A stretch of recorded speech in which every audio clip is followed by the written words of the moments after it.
How to fix Instagram keeps stopping problem. So let's go. So first go to setting. Now click on additional setting. Click on application management.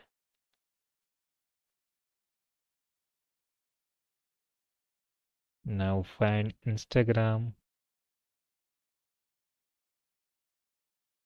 Tap on Instagram.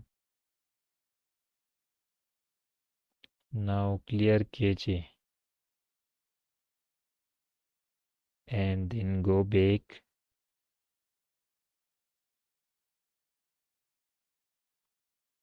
Now open Play Store.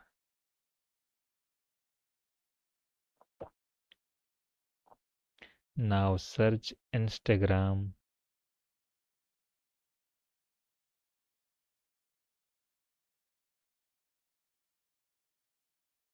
Update your Instagram if update available. After updating, the problem will be fixed easily.